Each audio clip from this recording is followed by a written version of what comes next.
Please subscribe Ito Money Vlog.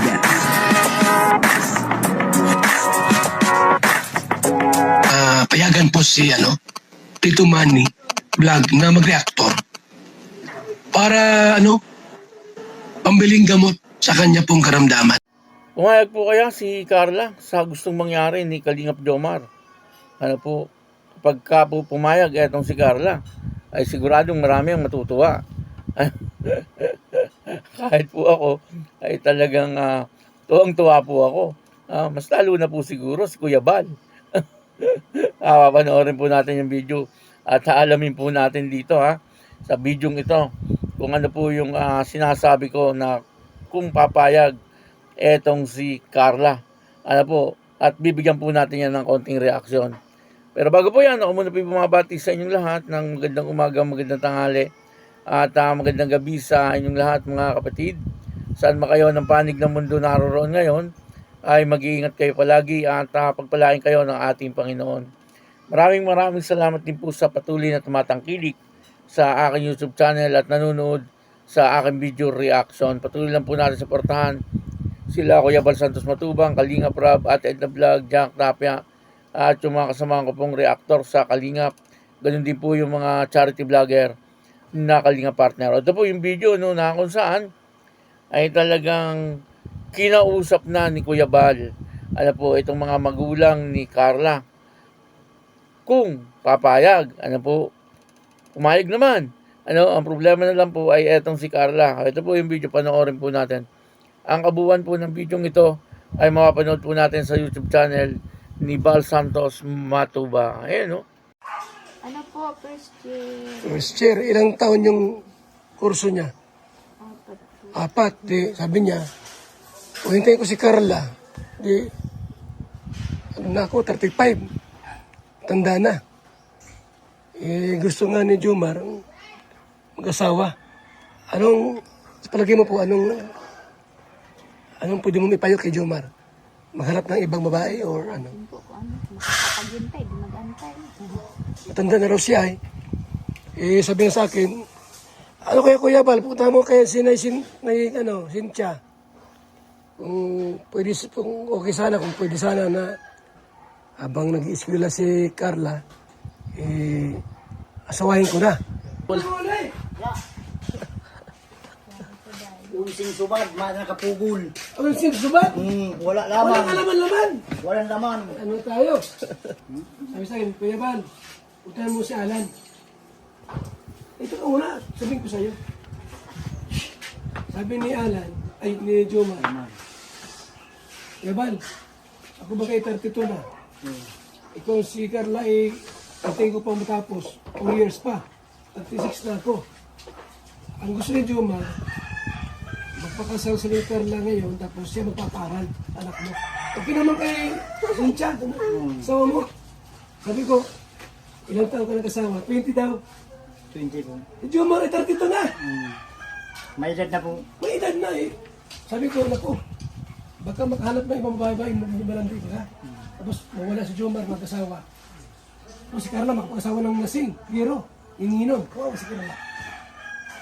Wala, sabi kay Cynthia, walang problema ako sa mag-aral si Carla.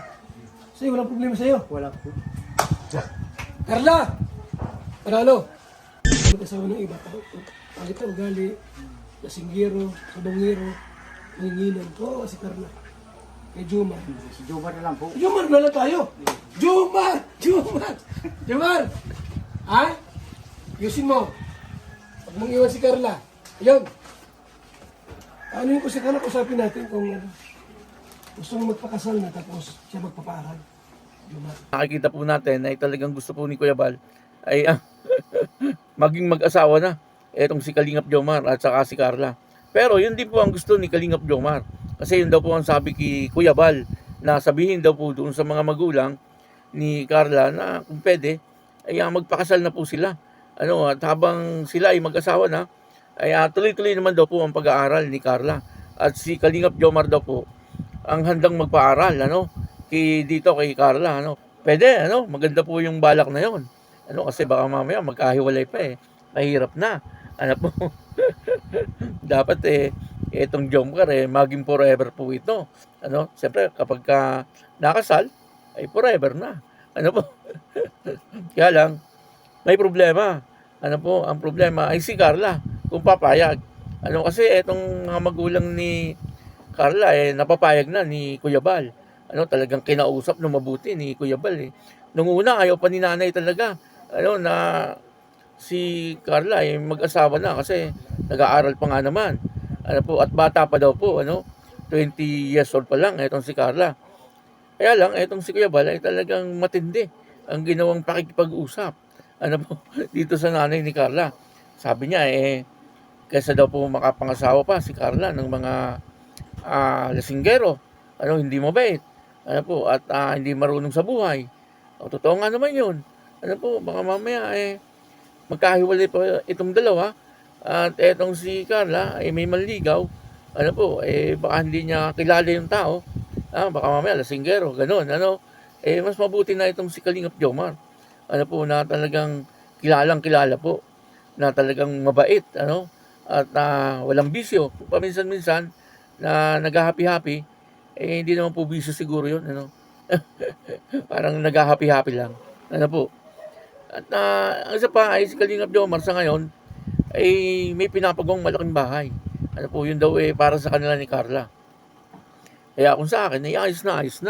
Ano po, kung sakaling si Kalingap Jomar ang mapapangasawa ni Carla, ay talagang ayos na ayos. Kumbaga, hindi po tayo kakabahan na kung sino-sino lang ang mapapangasawa ni Carla. At least kay Kalingap Jomar ay talagang sigurado na giginhawa ang buhay ni Carla. Sa bagay, si Carla, sa tingin ko naman ay marami na ring ipon. Ano po, at eto si Kalingap Jomar ay ganun din, pwede na. Ang problema na lang ay kung papayag etong si Carla. Kasi si tatay ay payag si tatay, At ang sabi niya nga po ay si Kalingap Jomar na lang. Kasi nga naman mapangasawa pa ng mga may bisyo. At least Kalingap Jomar ay talagang makikita natin ay maatikha sa buhay, masipag, may ipon, at may sasakyan, at may bahay.